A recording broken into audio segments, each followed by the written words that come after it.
요즘 KBS 사극이 인기라고 합니다. 고려 거란 전쟁이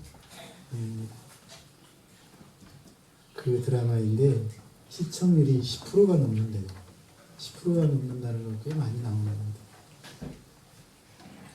이 드라마는 우리의 역사에 기초한 드라마인데 외국 사람들도 많이 본대요.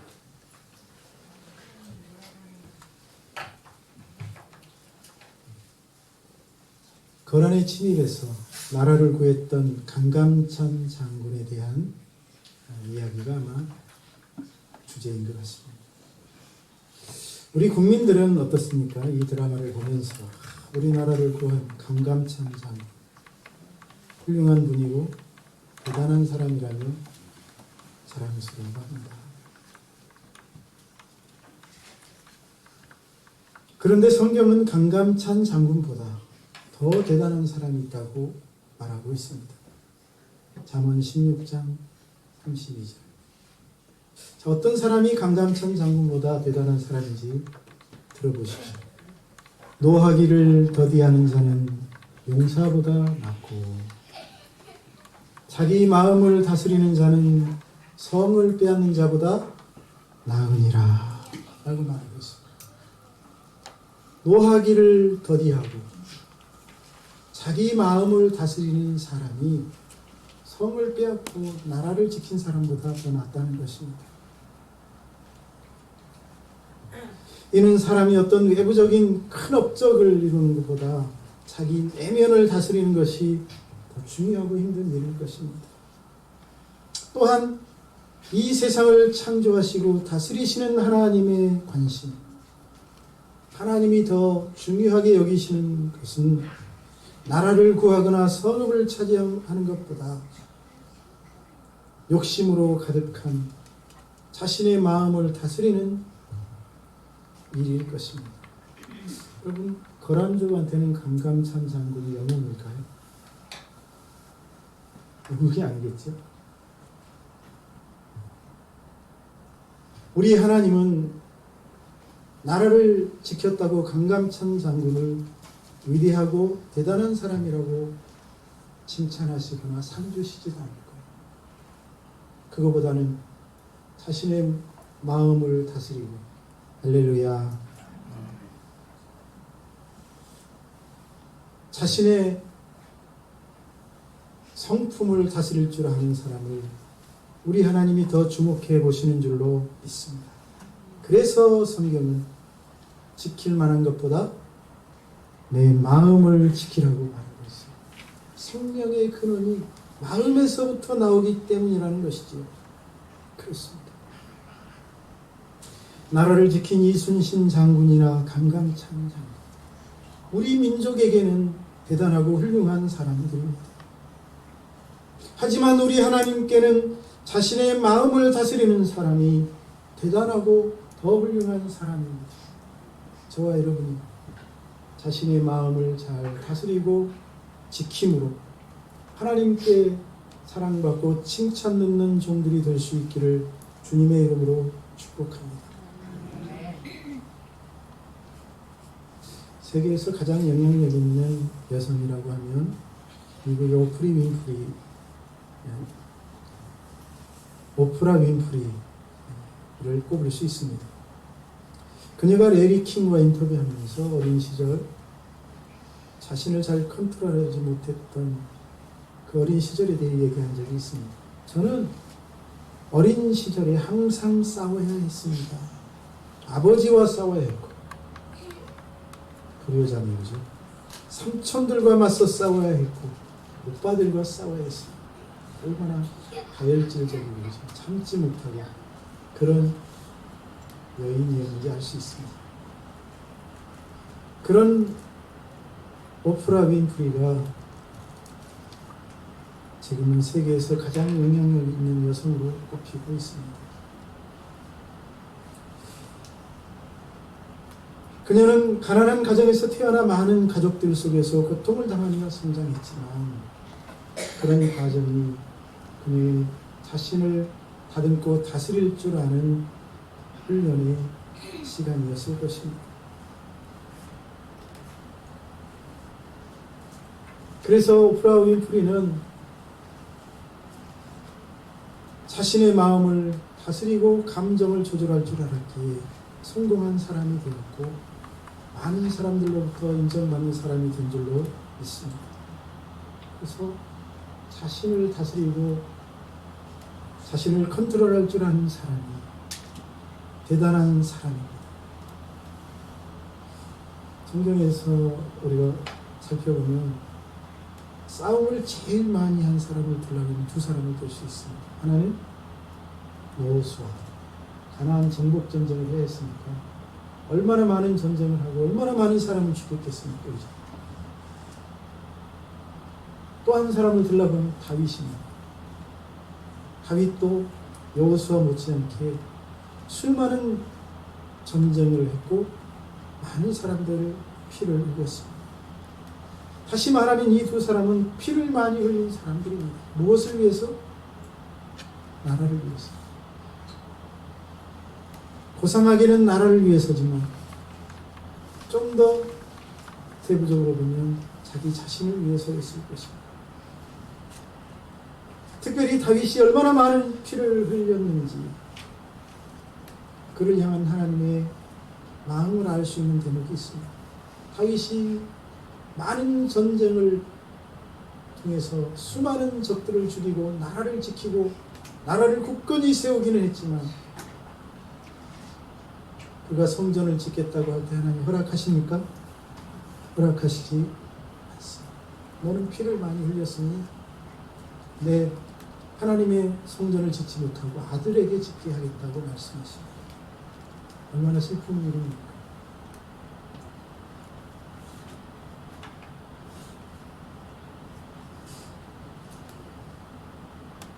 사실 다윗은 왕으로 재임하기 전부터 전장을 누렸던 사람입니다. 어릴 때는 맹수와 싸워야 했고 자라면서는 골리앗과 또 수많은 대적들과 싸우고 또 싸우며 죽이고 또 죽이는 삶을 살았습니다. 그만큼 그의 삶이 힘들었고 그의 삶 속에서는 많은 대적들이 있었기 때문일 것입니다. 다윗은 그런 대적들 원수들과의 싸움에서 승리하여 나라를 지키고 백성들을 구했던 인물이지요. 하지만 다윗이 그렇게 할 수 있었던 것은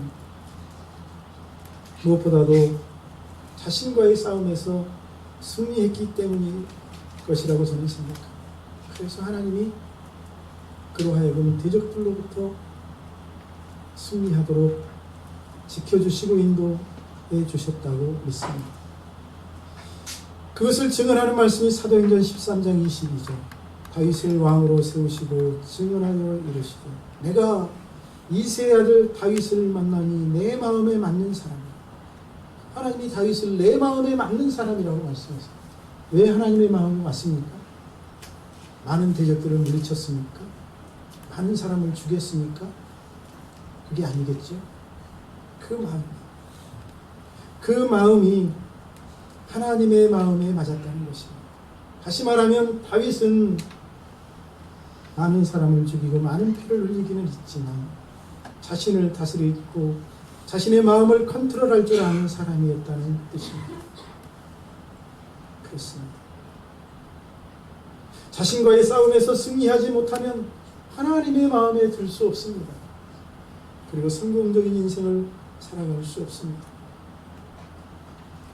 저와 여러분이 다윗처럼 자신과의 싸움에서 승리하여 하나님의 마음에 들고 하나님의 영광을 드러내는 삶을 살아갈 수 있기를 주의 이름으로 축복합니다.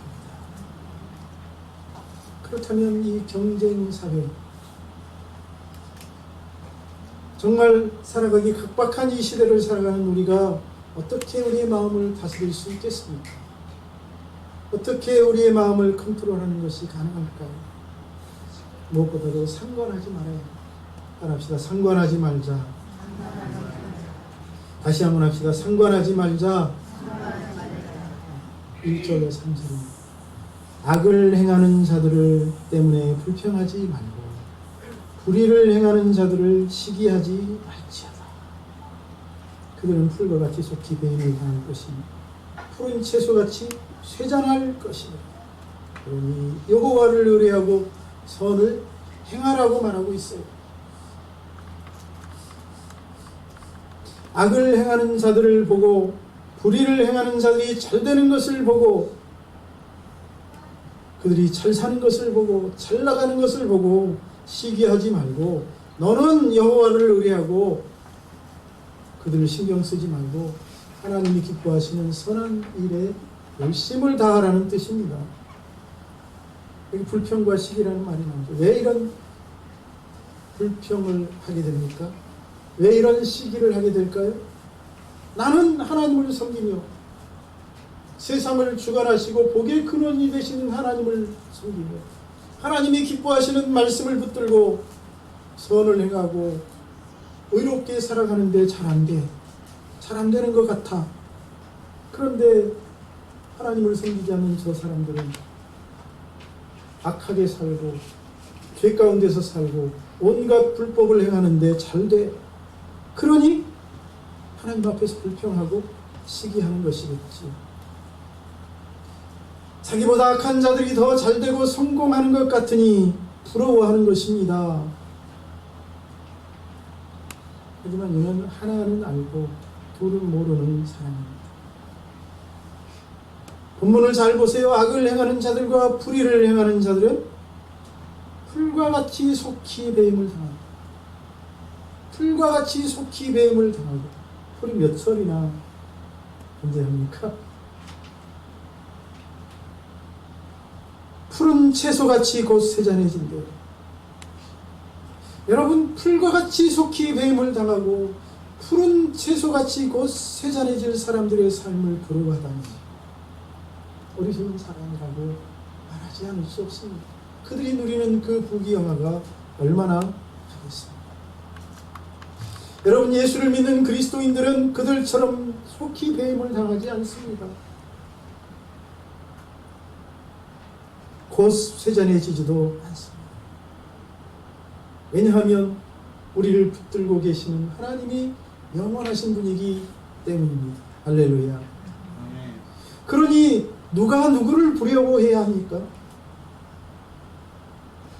내가 그들을 부러워해야 하는 것이 아니고 그들이 오히려 우리를 부러워해야 하는 것입니다. 우리는 그들보다 약자가 아닙니다. 우리가 약한 것 같지만 사실은 모든 것을 가진 자요 참으로 강한 자입니다. 왜요?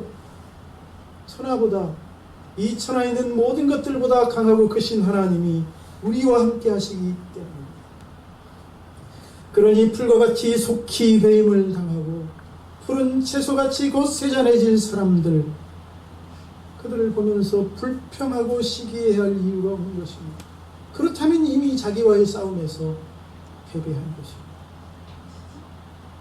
그러므로 우리가 자신과의 싸움에서 승리하려면 풀과 같이 속히 배임을 당할 사람들, 푸른 채소같이 곧 세잔해질 사람들을 바라보며 부러워하지 말아야 합니다. 상관하지 말아야 하는 것입니다.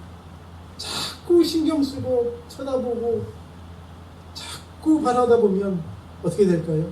휘말려 들어가게 시험에 들게 됩니다. 자기도 모르고.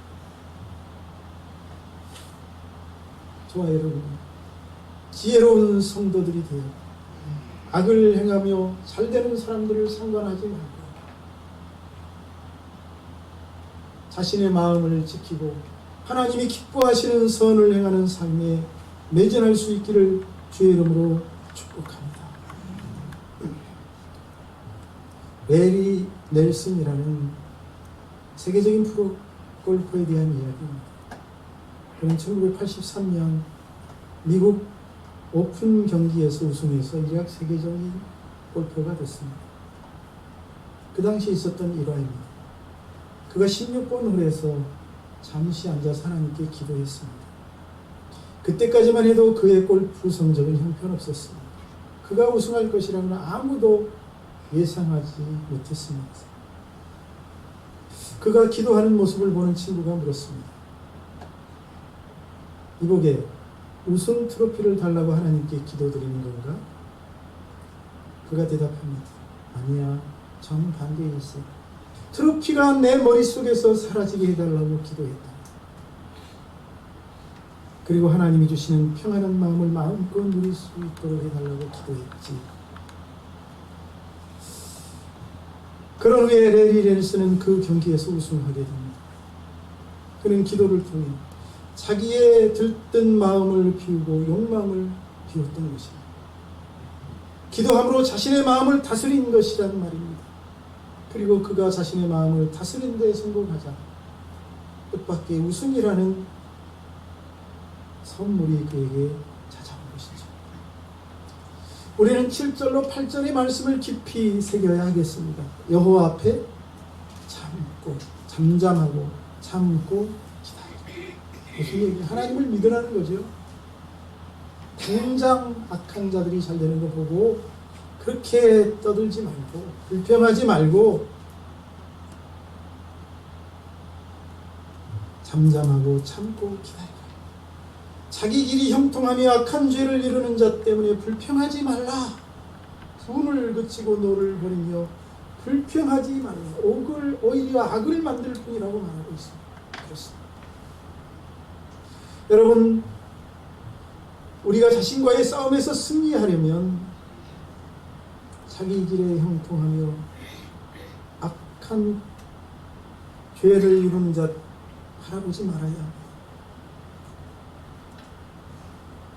풀과 같이 속히 배임을 당할 사람들, 푸른 채소와 같이 쇠잔해질 사람들을 상관하지 말고 오히려 자신을 비우며 하나님을 바라보아야 할 줄로 믿습니다. 그러면 자유를 얻게 될 것입니다. 승리를 얻게 될 줄로 믿습니다.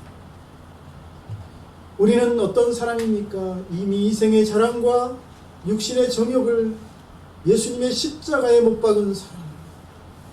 그러니 그런 것들을 바라보면 시험에 들지요. 갈라디아서 6장 14절에 내게는 우리 주 예수 그리스도의 십자가 외에는 결코 사랑할 것이 없다고 말하고 있습니다. 우리가 자랑해야 하고 우리가 바라보아야 할 것은 예수님의 십자가입니다. 따라합시다. 예수님의 십자가를 바라보자.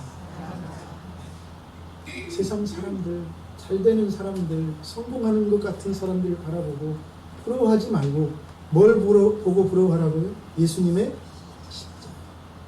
다시 한번 합시다. 예수님의 십자가를 바라보자.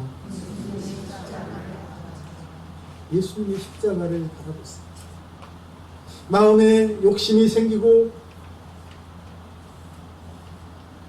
악한 마음이 꿈틀거리고 그러면 오늘 하나님 앞에 나와서 하나님을 바라보시기 바랍니다. 하나님 앞에 엎드리시기 바랍니다. 하나님이 평안을 주실 것입니다. 그 마음을 다스려 주실 것입니다. 야곱도 형과의 싸움에서 승리한 것은 자기를 비우고 하나님 앞에 엎드린 결과였습니다. 야곱이 기도했던 장소가 어디입니까? 약복강. 약복이란 말의 뜻은 비운다, 몽땅 털어버린다, 쏟아버린다는 뜻입니다. 그가 그 약복강에서 모든 욕심을 내려놓고 비로소 자기를 비운 것입니다. 그러니 형과에 만났을 때 한때 그때 다 주고 돌아오지 않습니까? 그 이후로 야곱의 그 모습이 달라집니다.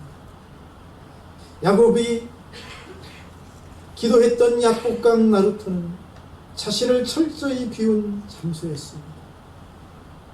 그는 그곳에서 자기를 비우고 비로소 하나님께 두 손을 그러자 형과의 싸움에서 승리하고 영원한 복을 받는 자가 된 줄로 믿습니다. 그러므로 악한 자들을 상관하지 말고 자신을 비우고 마음을 다스리는 일에 힘쓸 수 있기를 축복합니다. 두 번째로 우리가 우리의 마음을 잘 컨트롤하기 위해서는 의지하고 찬양해야 합니다. 같이 합시다. 의지하고 찬양하자.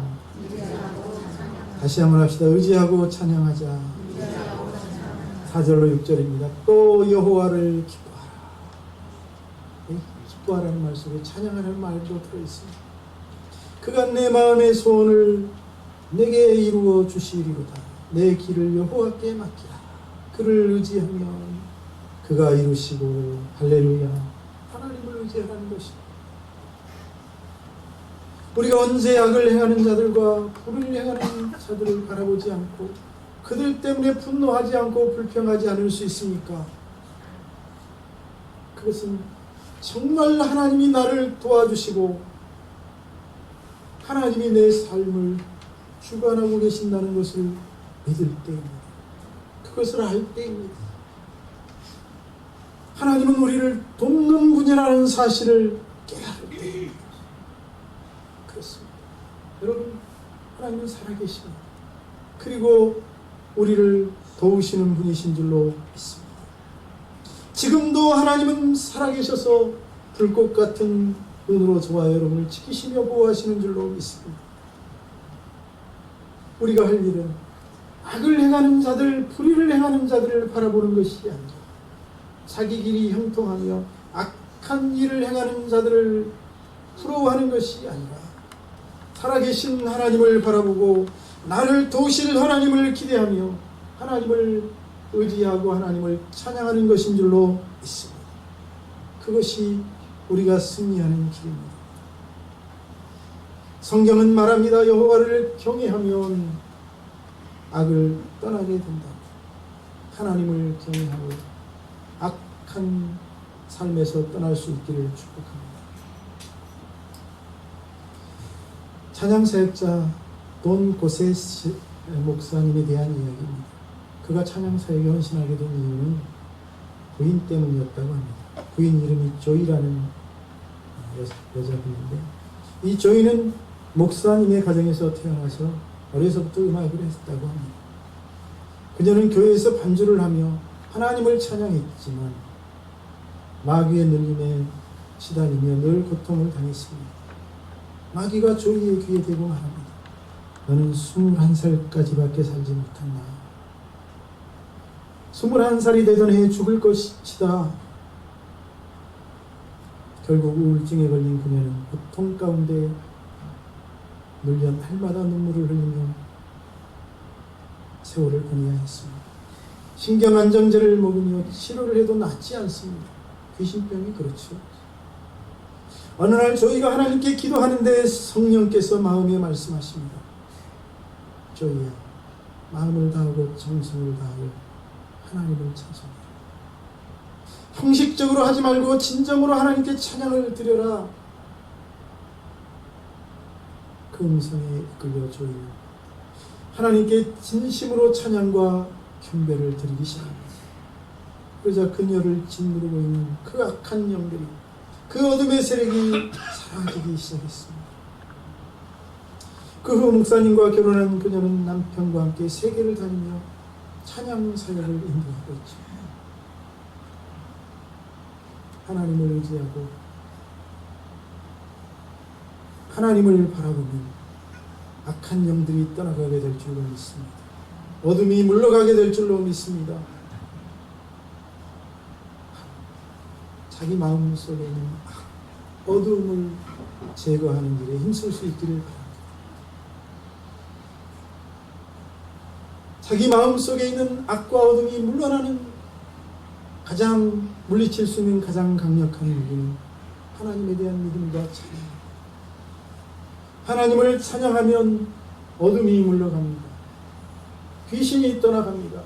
하나님을 신뢰하면 흔들리지 않습니다. 죄를 이기게 됩니다. 성령께서 함께 하시는 줄로 믿습니다. 반대되는 얘기를 들어보실래요? 나폴레옹 이야기입니다. 나폴레옹이 워털루라는 전투에서 크게 패했죠. 그 나폴레옹의 워털루 전투에 대해서 빅토르 위고는 기록을 남겼습니다. 격전이 끝난 아침 짝달막한 키의 나폴레옹 황제는 싸움이 벌어질 들판을 바라보며 사령관에게 그날의 작전을 설명했다.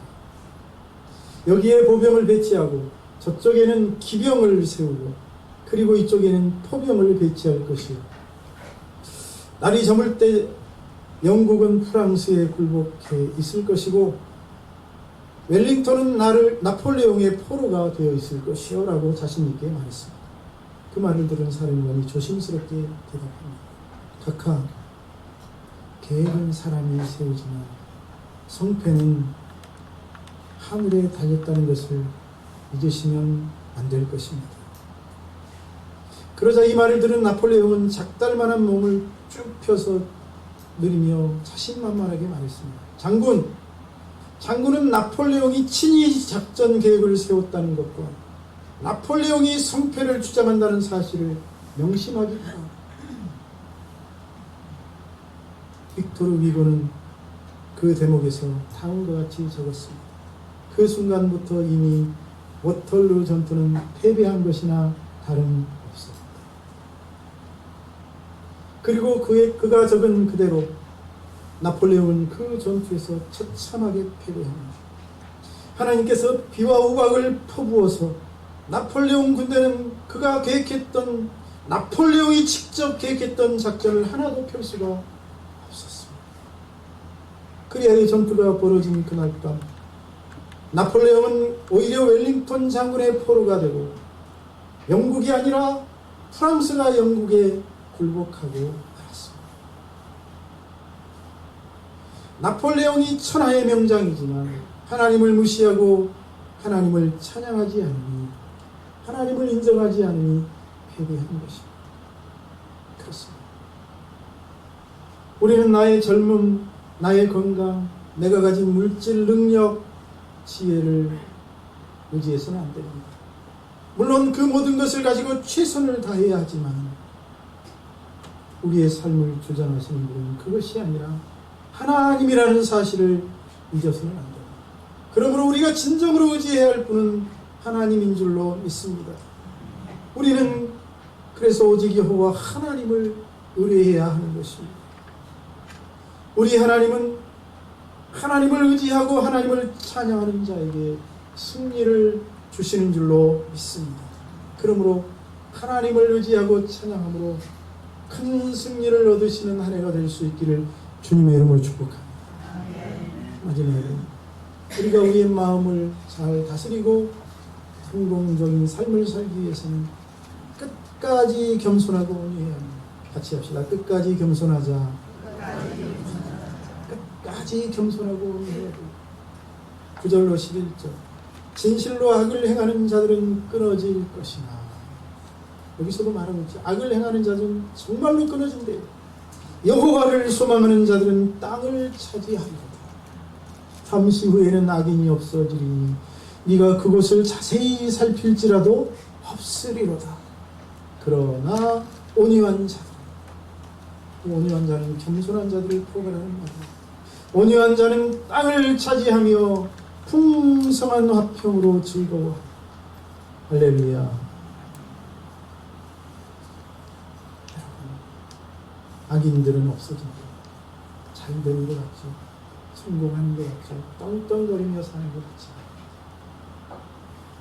잠시 후에 그들이 사라지고 자세히 살필지라도 보이지 않을 것이라고 말하고 있습니다. 그러니 온유하라는 것입니다. 겸손하라는 말입니다. 선을 가지고 악을 이겨야 진짜 이기는데, 따라합시다. 선으로 악을 이기자. 여러분, 선으로 악을 이긴 대표적인 사건이 뭡니까? 예수님의 십자가. 예수님의 십자가. 예수님의 십자가는 적들이 폭력으로 예수님을 끌어다가 고문하고 채찍질하고 십자가에 못 박아 죽였죠. 예수님은 마지막까지 그런 자들을 향하여 선을 베푸십니다. 그리고 큰 승리를 얻는데 그것이 십자가인 줄로 믿습니다.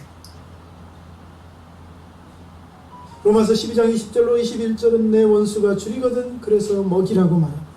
목마르거든 마시게 하라. 그리함으로 네가 술을 그 머리에 쌓아놓으리. 악에게 치지 말고 선으로 악을 이기라. 지지 말고 싸우라는 게 아니에요. 그죠? 악에게 지지 말고 뭘로 이기라? 선으로 악을 이기라. 같이 맞서 싸우는 것, 똑같이 싸우는 것, 이기는 게 아닙니다.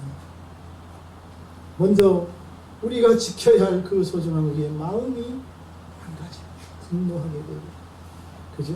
악한 생각을 품게 되고, 그러면 그 마음 가운데 하나님이 거하시지 않습니다.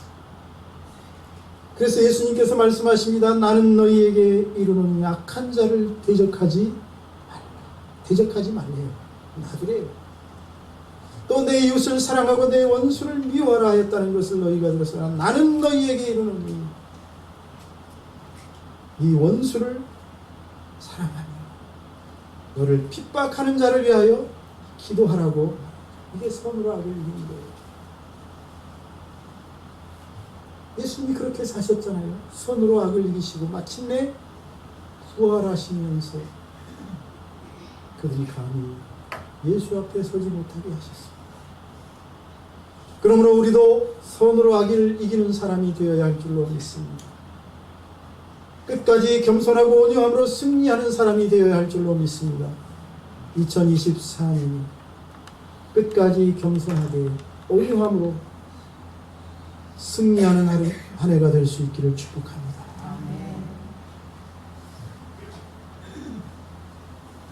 성도 여러분, 우리는 우리 자신을 잘 다스림으로 하나님께 인정받고 복을 받는 사람이 되어야 하겠습니다. 우리가 자신과의 이 싸움에서 승리하기 위해서는 무엇보다도 악한 자들을 상관하지 말아야 합니다. 그리고 오직 하나님을 의지하고 하나님을 찬양해야 합니다. 끝까지 겸손하고 온유한 사람이 되어야 할 줄로 믿습니다. 그것이 이기는 길이요 승리하는 길이요. 기도하겠습니다. 살아계신 하나님, 오늘도 하나님의 말씀을 통해서 우리의 마음을 잘 다스리고 컨트롤하는 것이 얼마나 중요하고 큰 일인지를 깨닫게 해주시니 감사합니다. 저희들 성을 차지하고 적들을 물리치는 일에 관심을 두는 것이 아니라 나 자신을 다듬고 하나님이 기뻐하시는 모습으로 거듭나는 일에 최선을 다하는 한 해가 될 수 있도록 도와주옵소서. 그리하여 우리의 믿음과 신앙이 성장하게 하여 주시고 하나님의 마음에 합한 사람이 되어 하나님께 복을 받고 하나님의 영광을 드러내는 삶을 살아갈 수 있도록 인도해 주시옵소서. 예수님의 이름으로 축복하고 기도하옵나이다. 아멘.